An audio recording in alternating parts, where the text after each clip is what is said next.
Hey, your little ears are in the way. Okay. Your little ears, like, on this. Do you mind with your tail? Okay. Alright.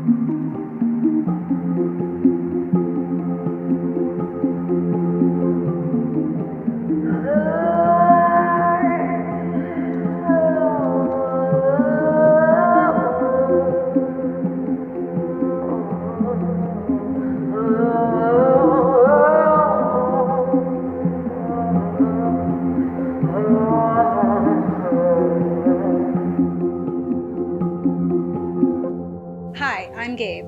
And I'm Kat. And we're the Ghouls Next Door. Singing. Talking about spooky stuff. Singing about spooky stuff first. Saying spookies. Singing First and nothing foremost, but we're sweet spooky spookiness to you. Kitten Yes. wants to be on camera so bad. Aw, welcome, Kitten.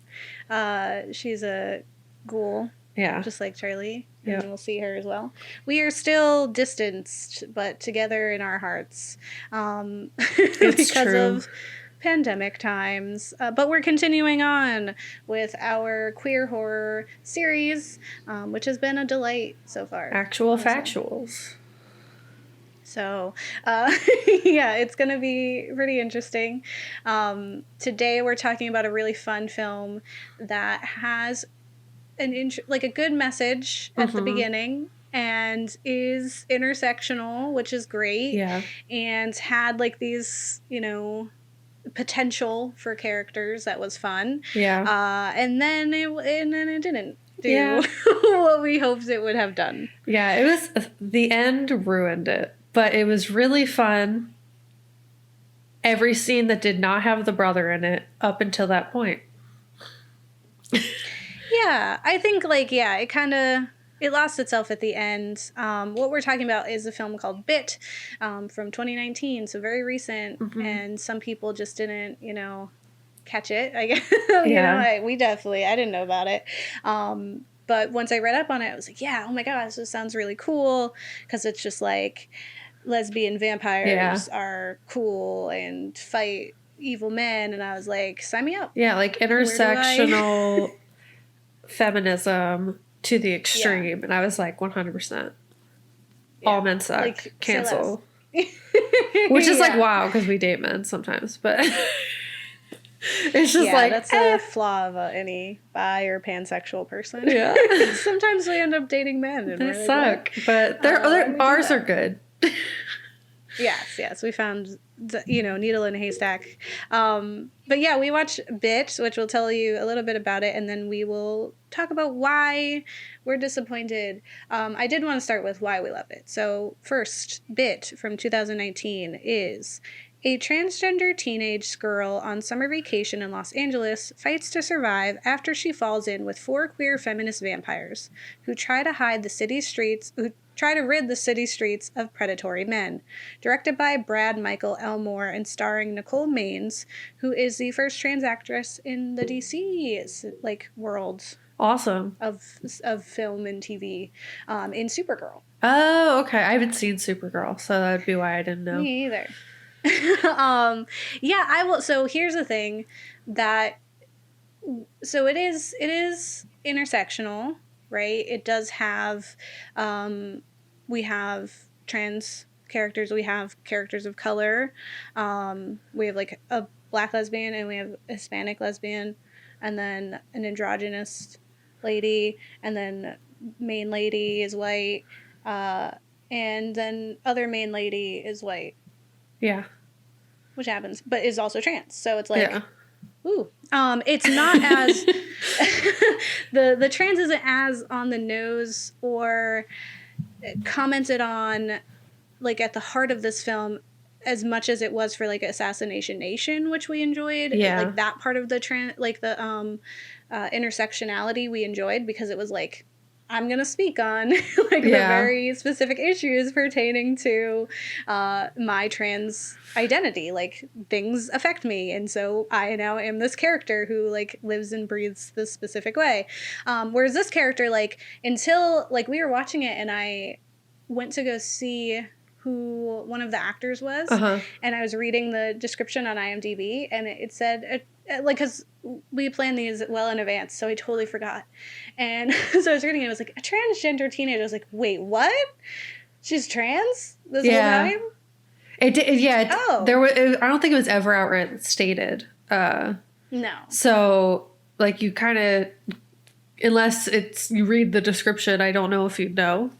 Because it's not, like, stated outright. You have, like, this history that's given by the brother, but it's not, it just kind of sounds like a teenager who was, like, goth or emo, who had self-harm issues, tried to commit suicide, stole a lot of the parents' attention. But, like, you didn't get, like, he had, like, he was, one, a very bad actor, two, had a lot of resentment. And I was, like, trying to, like, figure out why, and I didn't really, it wasn't outrightly stated, so I didn't realize that was why. Yeah. He was being such a jerk. And in such a awful reason to be a jerk. Yeah, no, for sure. It was definitely one of those, like, oh, I didn't say anything about it, and I was accepting of it when it happened, so you owe me? Like, yeah, I'm owed. That is what it came off as. It's like, oh, I accepted you for who you are. Now you must repay. Yeah. I mean, so the film starts with, like, a voiceover and a dig at Twilight, which is fine, and we are totally on board with, because why not? Everyone should dig at Twilight. It's trash. For a lot of reasons. And but it's kind of cheesy. It kind of reminded me of, I forget the title of it, but that one that we did where it was a film and they had zombies, aliens, werewolves, vampires in it. Yes, that was a trip. We did that on the same episode as Attack the Block. Yeah. And so it was like, it reminded me of that, because it's like, we're not going to take ourselves seriously, but we're going to tell you this cool story. And so then you get, like, this girl who turned, like, it kind of is like, oh, she turned the love of her life and they're going to be together forever.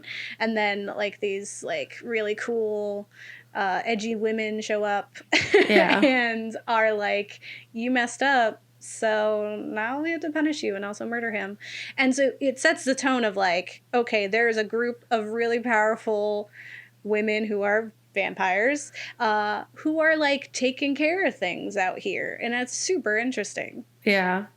And I really liked that part of it. I thought like everything that the vampire, the blonde one, I forget her name, but everything she said, I was, like, super on board with. She was, like, very much like, we're vigilantes, vampires, which is just a funny concept. But, like, we're taking out the trash of these trash men who have used their power in a patriarchal society to hurt and take advantage of women.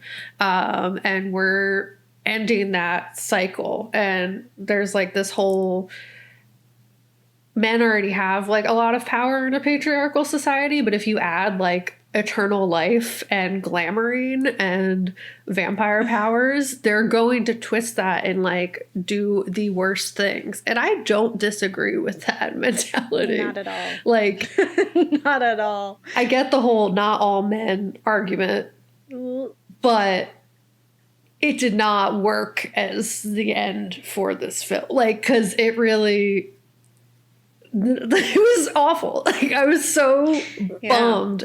And I loved the, like, vampire, I don't know what they're called when they're in a group, because it's not coven, that's witches. But, like, I loved their whole thing. Like, they were powerful, they were fun, they were, like, really insightful and, like, philosophical. Like, they were having really deep thoughts, and everything that came out of their mouths was wisdom. So I was just like, why can't we just let them win? Like, why can't they just have fun? Like, why just let the men shouldn't be vampires? They would definitely do this. They would definitely, like, take advantage of women, and, like, it's just messed up.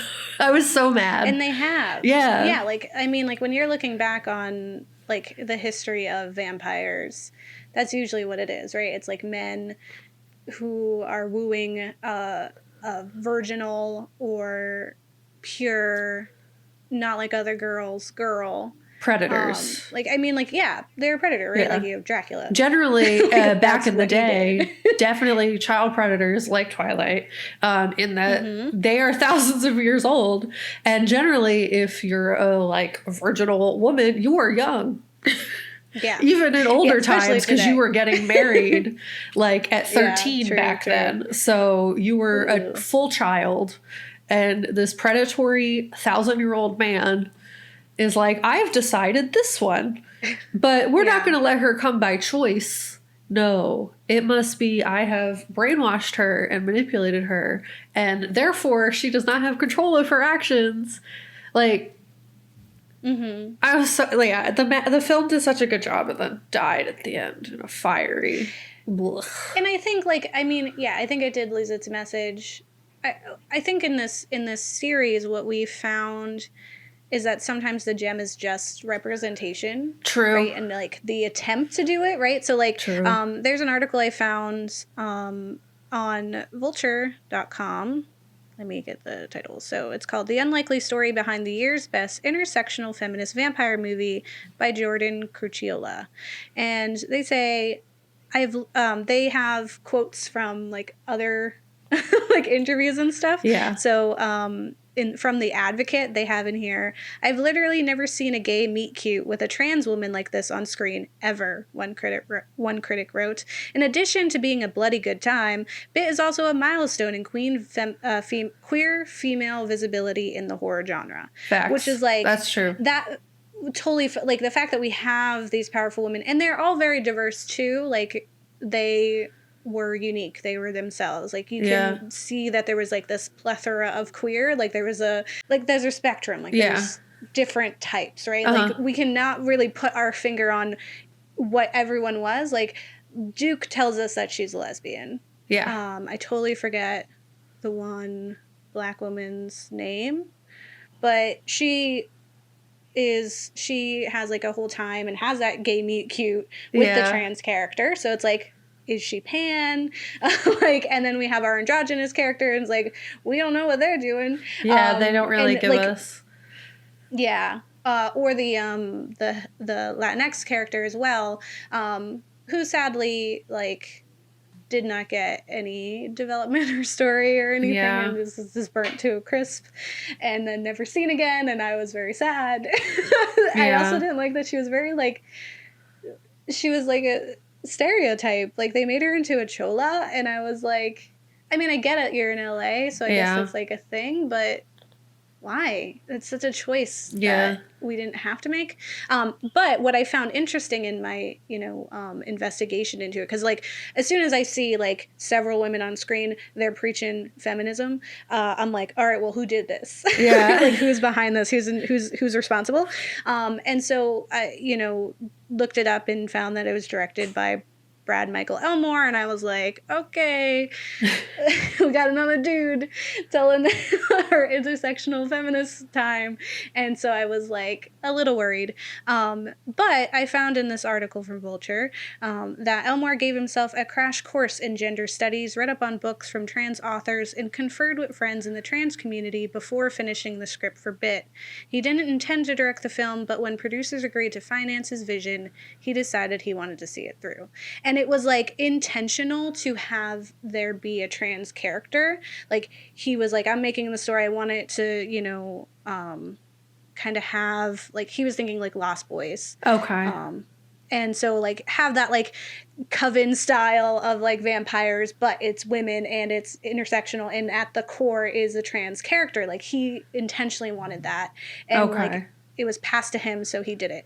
The parts I didn't like in this interview with him in one of these things was he kind of describes his own struggles, I guess. Okay. And it was like, he, like, acknowledges, like, I'm a white man, right? But then he's like, but I'm, like, a lower class, like, lower income. Like, I didn't come from money, and so I had struggle. And I was like, no, we're not gonna compare struggles like that, like, or, like, give that your validity.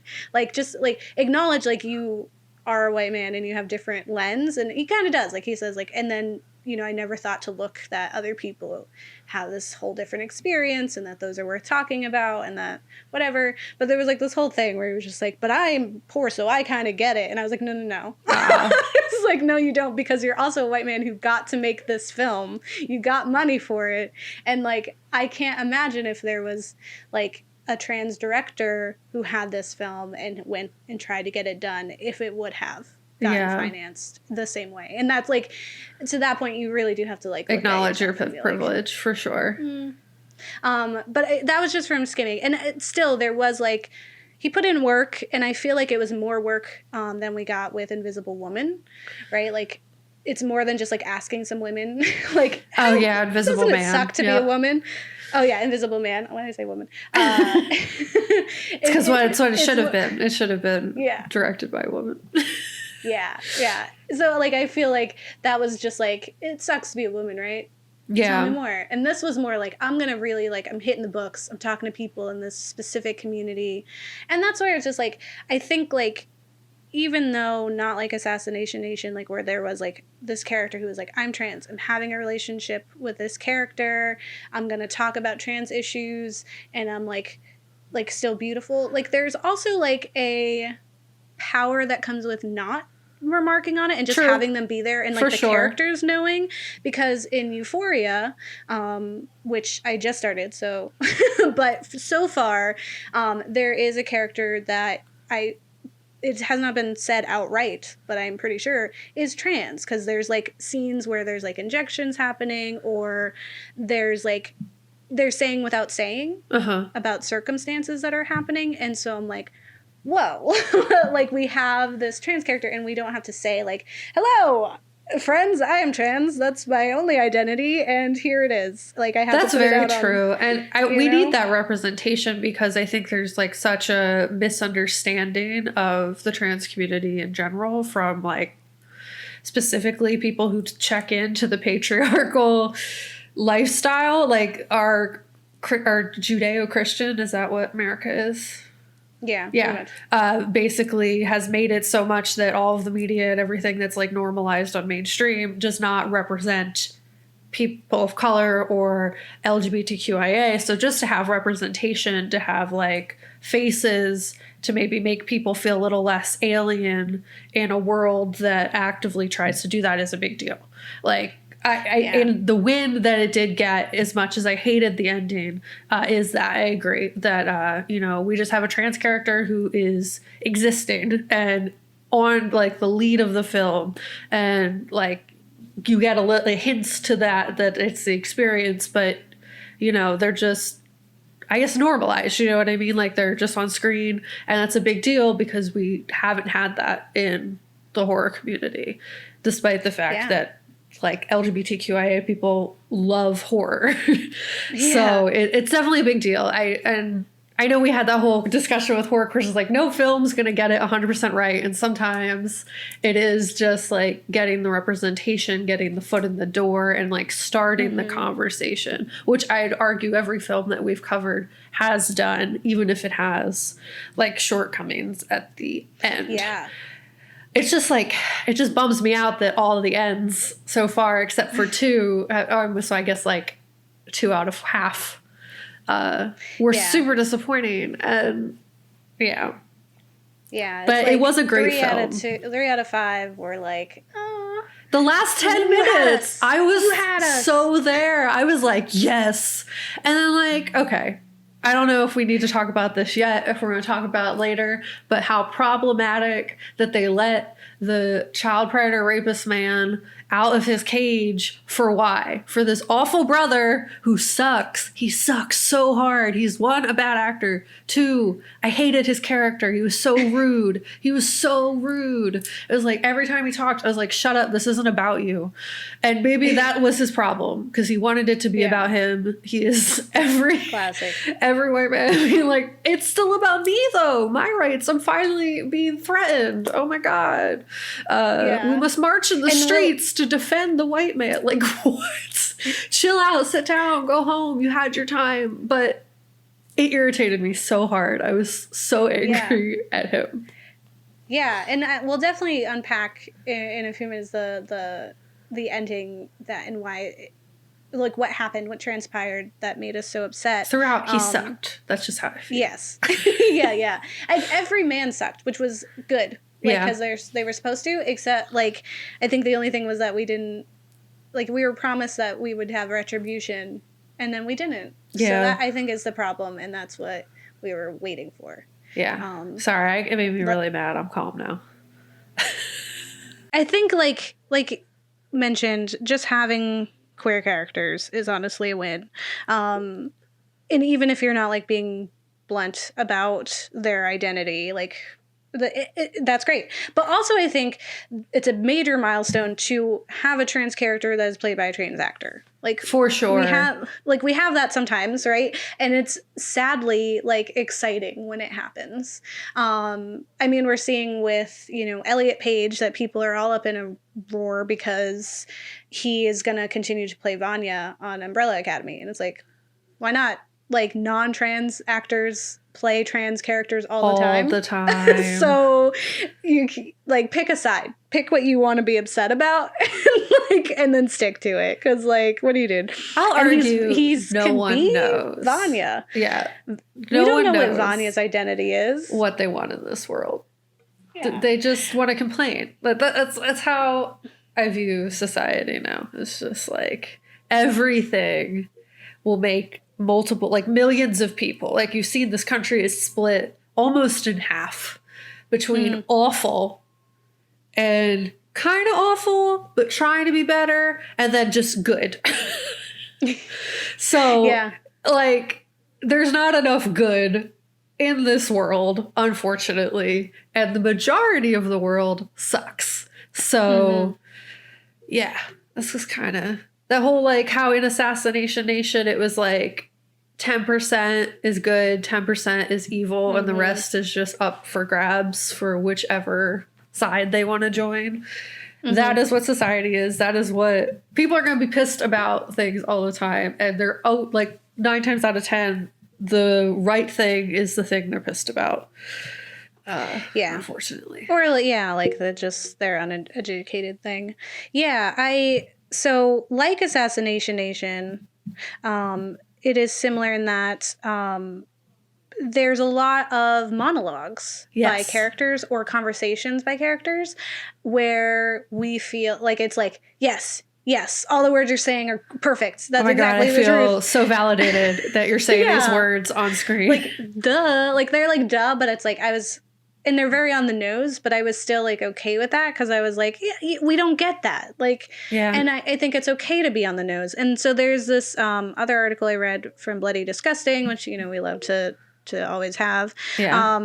And it's a review of Bit, and it says, Bit is the intersectional feminist vampire movie you didn't know you needed by B.J. Colangelo.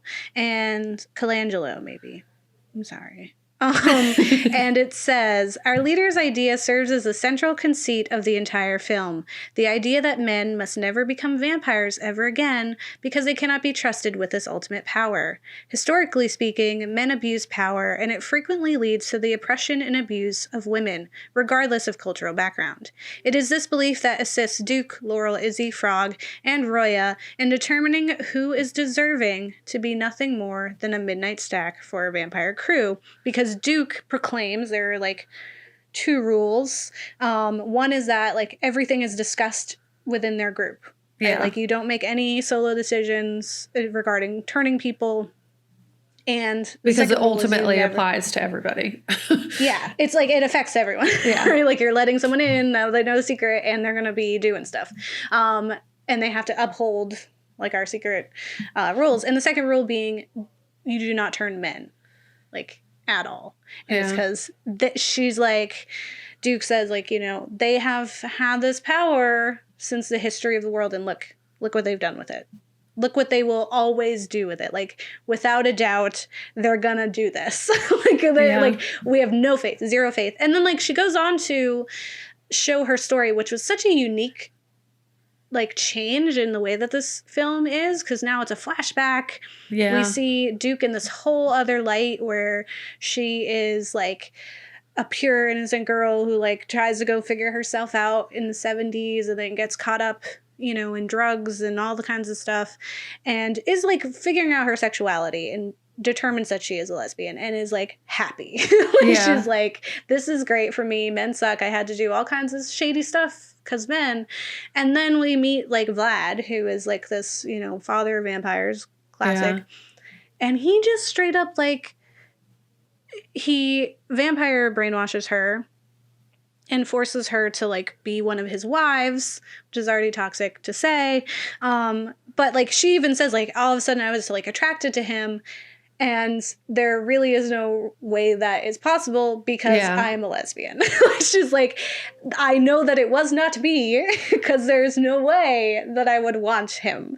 And also he was like not very attractive, and I think maybe that was on purpose. Like it was saying like just how absurd, like that this gross man like wants you to follow him. Yeah. And so then like at some point there's like this, she gets this opportunity, her and the first wife, and they barbecue him and then put his heart in a box. And she starts her own powerful vampire coven with those rules, with the intention of kind of controlling what vampires are made and to specifically seek out problematic, disgusting men who do bad things. There's a little bit of The Hunt in there where she's like, he was on the internet. He was a keyboard warrior who was talking about like conspiracy theories, and he like, stumbled, like he has this theory that there's a vampire cult out there who's killing men. And she's like, broken clocks. Even they're right twice a day, right? Yeah. And so she like kind of offers him up, and like there's so much of that in the film where it's like, don't men suck? And like Laurel totally agrees. Like she's had that same like she's more or less okay. Like we see her at the school party. She has a fine relationship with her parents. She has a best friend who's this boy who's like obviously like has some feelings for her. Some dude says something to her at a party. And then she goes on a trip to see her brother. And so she seems like pretty fine. Like there's like, he talks about how they had all this struggle before, but you don't really know that. Yeah, she definitely seems fine. I also thought the best friend was gay, but I might be wrong. Oh, maybe. Yeah. Maybe he just cared about her. Yeah. Either one. I wasn't sure. But yeah, you have like this like nice, she seemed like she had a okay high school experience. It seemed like men suck. She wasn't about them. They clearly did not get that. And as I guess any weird high school experience goes, where I guess like nowadays you don't have that as much because the fact that like there's a spectrum of sexuality that exists is more widely accepted depending on where you are. Obviously, if we're in like the deep South, maybe not, but in Philly, working with middle schoolers, it was really cool to see just like how open and like accepting of each other they were comparatively to when I was growing up. And I was like, it was starting to get better, but we weren't there yet. Yeah. But yeah, you definitely get the sense that like she had a positive, her parents are like very cool with her, which is what you get, but you don't get this backstory that apparently things weren't good. Yeah. I think that speaks to Gen Z because that's who they are. True.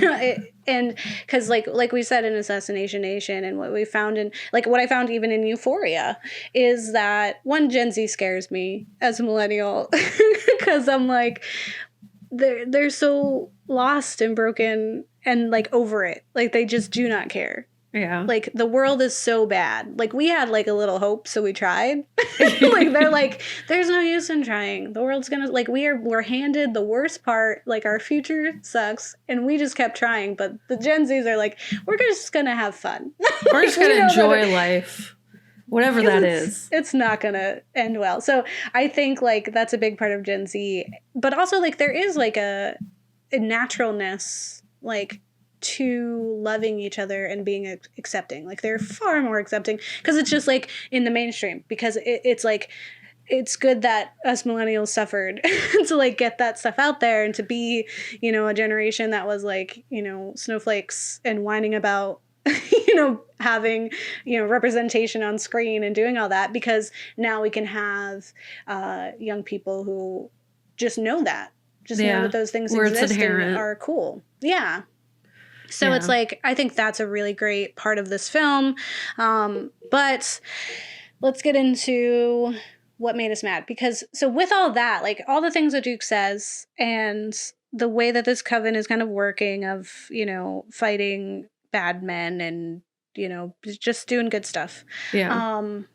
It goes on for a while where it's like, you just see, like, you can see Laurel's heart isn't in it. She, like, doesn't want to kill people. Yeah. Which is, like, I mean, that's fine. Fair. She never did.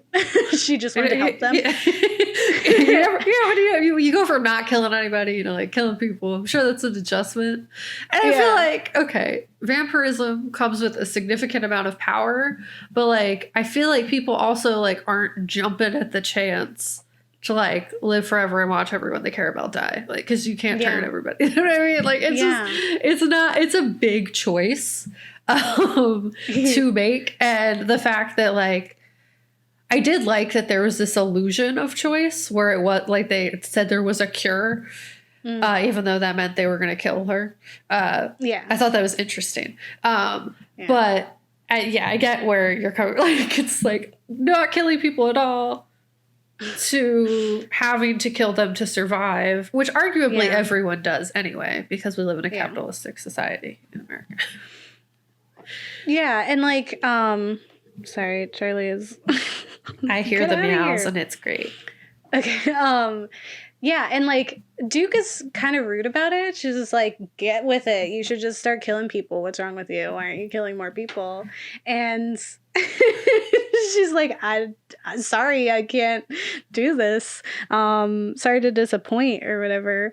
And like, there's some contention there, right? And besides that, they don't abuse it too much, but there is this idea, like, there's a little sense of problem, like with great, like, absolute power corrupts absolutely, right?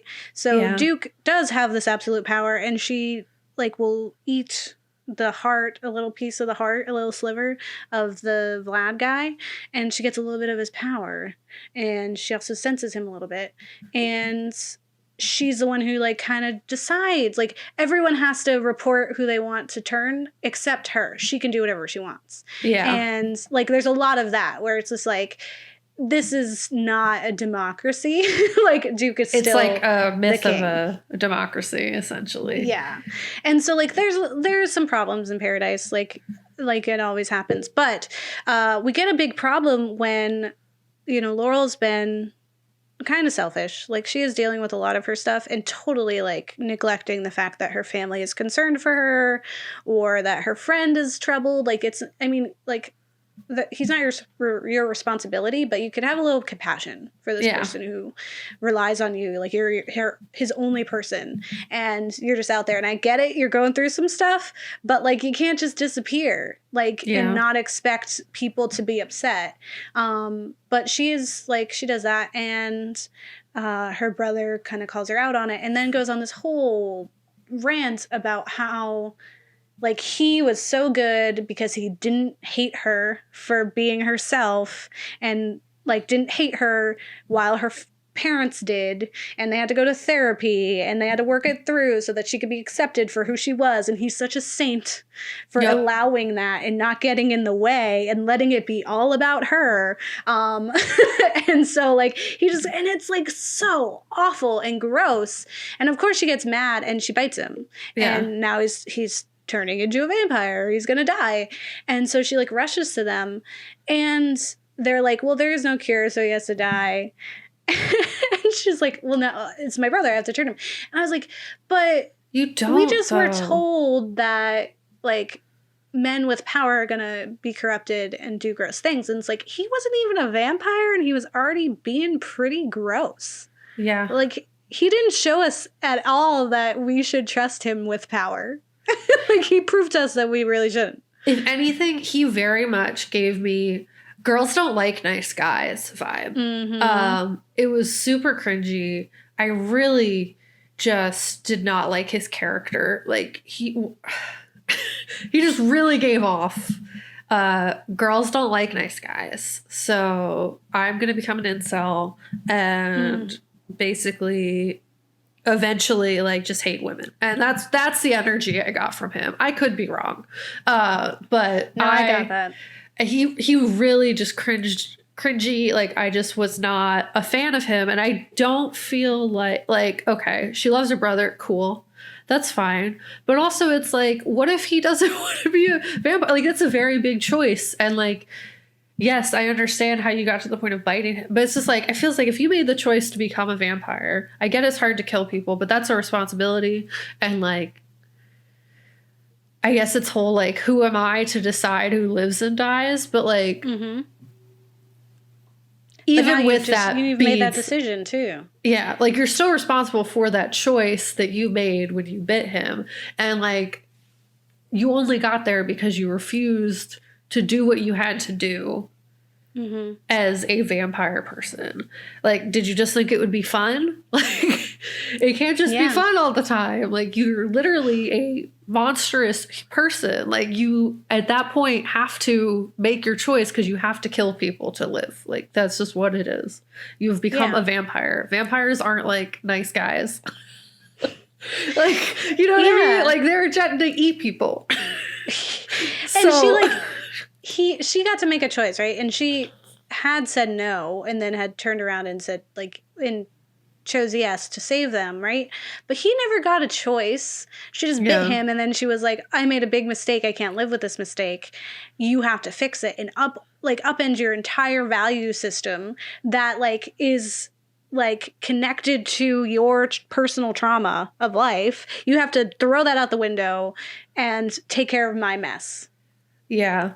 Because I got mad, like, and I can't control that I'm a vampire, right? And it's like, that's on you. But I think the big thing was like, and I get family, right? But it's like, one, he was going to die eventually. Yeah, like in life. He's a person. And, but also like, I'm not saying like let him die or whatever, but it really was like, I mean, vampires have to deal with that. Like, why do you get everything? Yeah. You know, like, why do you get to do this? But the problem was that in her desperation made this decision that she was going to awake the first bride who was punished from the beginning who was then going to awaken the Vlad dude who was then like going to enchant them again. Like, it was like, what? So not only do you want to turn a man, which is like one of two rules we have of Bite Club, right? Bite Club, and you want to do this, and then you want to release the guy who's the reason we have this rule. like what? And she like comes back and like fights and like she does like do it, but it's still like, and then she's like punishing Duke. But I really like, okay, you made a mistake. Who are you to say that Duke is to be punished that way?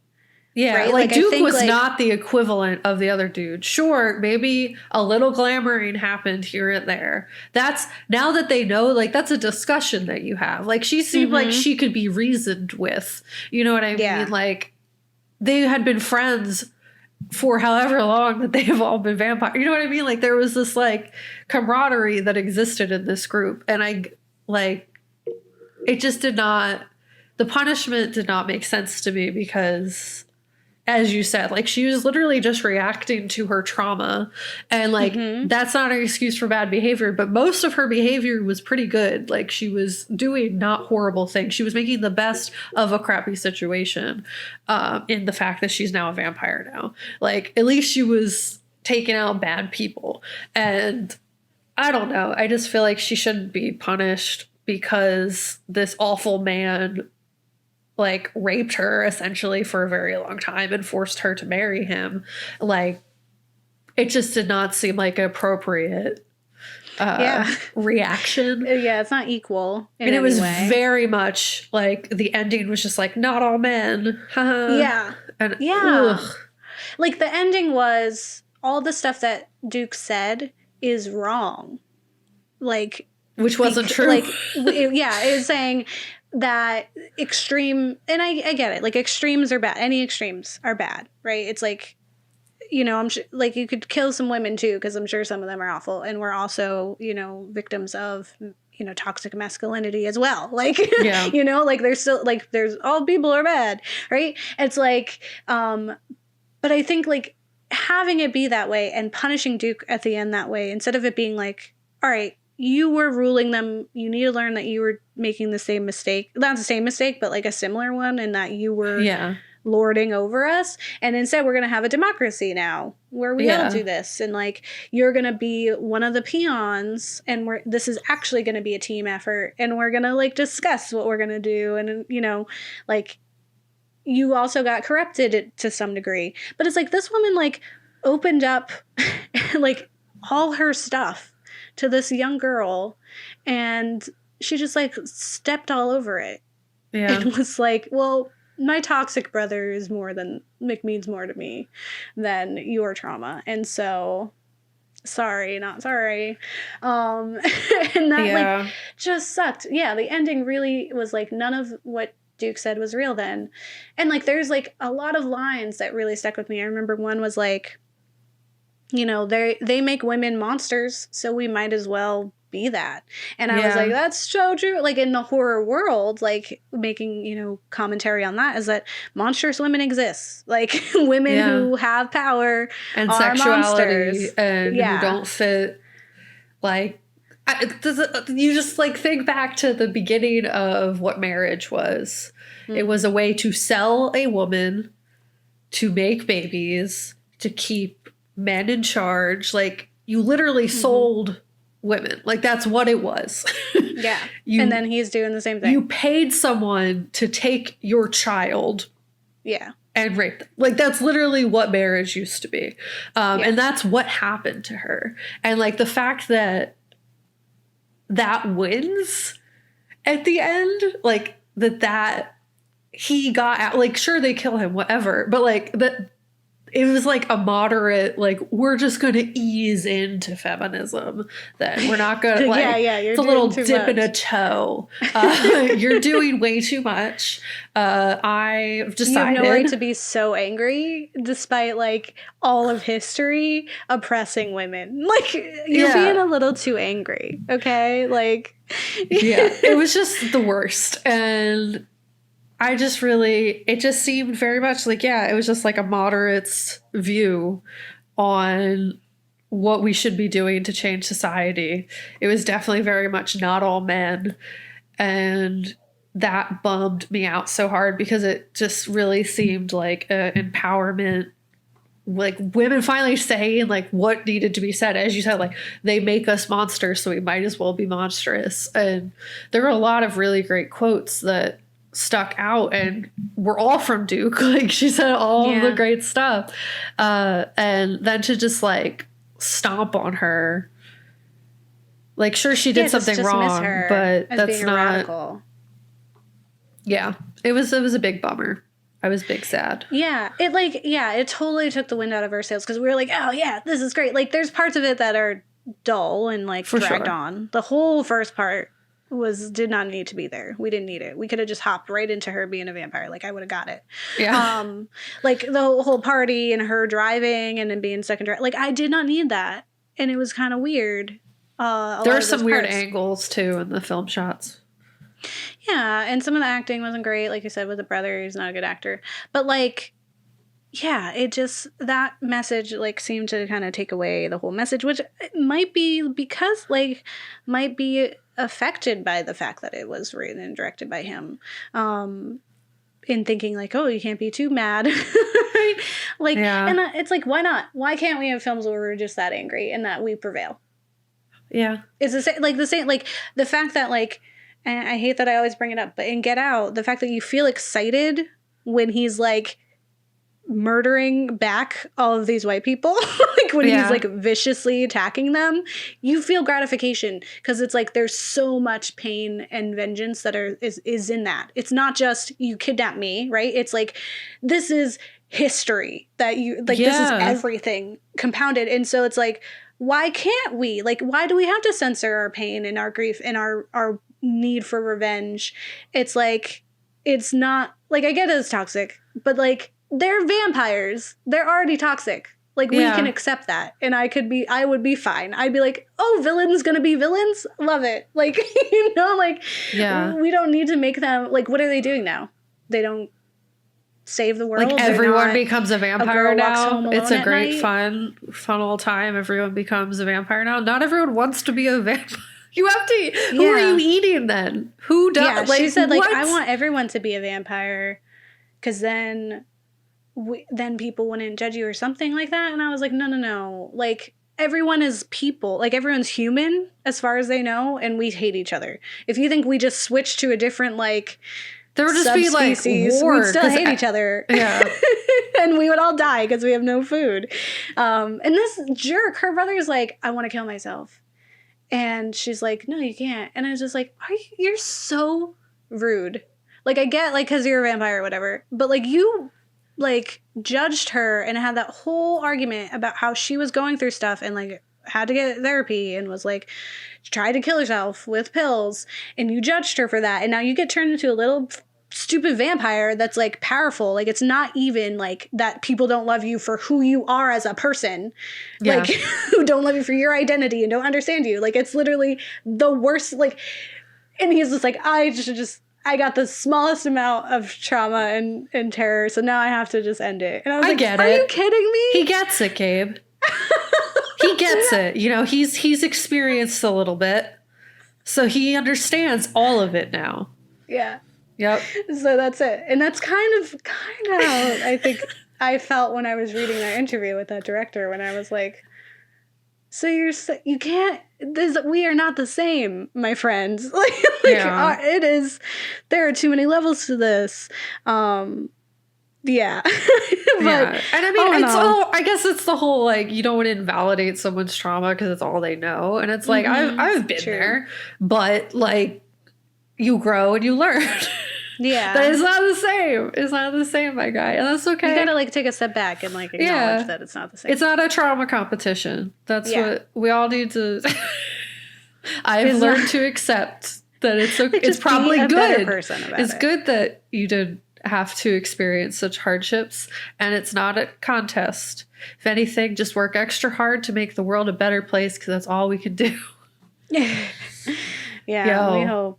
Wow. What a time. It was fine, I guess. There were definitely positives. I'm gonna give it was a fun time until the last 10 minutes where I wanted to burn everything. Yeah. And at the end there's a tease of, like, maybe we'll have a sequel, and she's like, I promise I won't get pregnant, which is cute.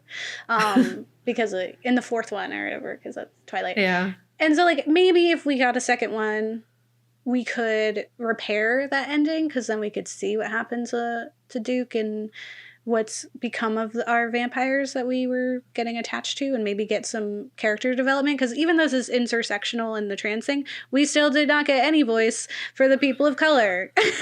So, like, she was there as a love interest, and she was cringy because she was just gonna eat her. Like, she didn't care. And then when they were like... I like that, though. I was like, well, the only thing that I didn't like was, like, they're like, we're gonna turn her now.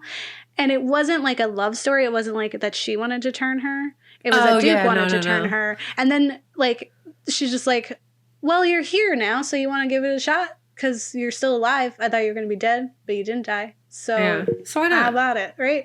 And we didn't hear anything about her. And, like, I feel like that, or any of the other vampires. So if we got a sequel, I think it would be cool to hear about, like, what all of their stories were and why they are, like, vengeful. And I think that would be great. So I also think there's probably more than 4 vampires in the world.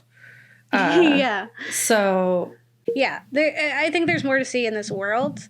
For sure. And hopefully, people will watch it and get the nuggets that we got out of it, at least in the beginning. And I think it did a lot of work. And I think it, like we said, you can't get all of it right, but they got a good deal of it right. Like, I think just being there and just saying the things that they were saying, and it was fun and it was colorful. And I just think, like, it needs more. So, like, why not? Let's do a sequel. Let's do some more films. That would be great. Yeah, it's great. Let's just have more films. I think that's the goal. End goal is just to have more and more and more content and films with different representation than just white people and white cisgendered people, like having new things that have not been given the proper shine in the past. So I think obviously not all of them are going to be perfect. Everyone is human. Just happy it exists. And we'll eventually get to the, like, once we keep making steps, we're going to get some really amazing things. Once people see that they like it, right? Like that clearly there's a want and a need for it. So why not keep going? And then, the only way to go is up. And we're already pretty up there. Like, I think I did enjoy this film. I think it is. Yeah. It was fun. It's not my favorite in this series. Nope. And we're going to find out what that was. But it was, I enjoyed it. It was, it did not, like, it made me angry a little bit, but so much of it was, like, made me happy that I was like, it's fine. Actual factuals. Like, I was like, for sure. I can't get anything. Like, I can't get it all. So I'll just settle for what I have. And it's fine. I loved it until that point. I agree. So it was fantastic until then. Yeah. Well, with that being said, we're getting we get some intersectional femininity here. Woo! So don't get married. They'll eat your kids. Or, your kid will turn into a vampire and then turn eat your their other brother. kid and you're like... Yeah. It's an option. Let it happen. I don't know. If my son was that guy, I'd be like, we need to go back to therapy. We missed one. We've missed one. We have to fix this other one now. Yeah. Cool. Well, all right. Next week is our last of the series, so hope you enjoy it. See you next week. Bye. Bye.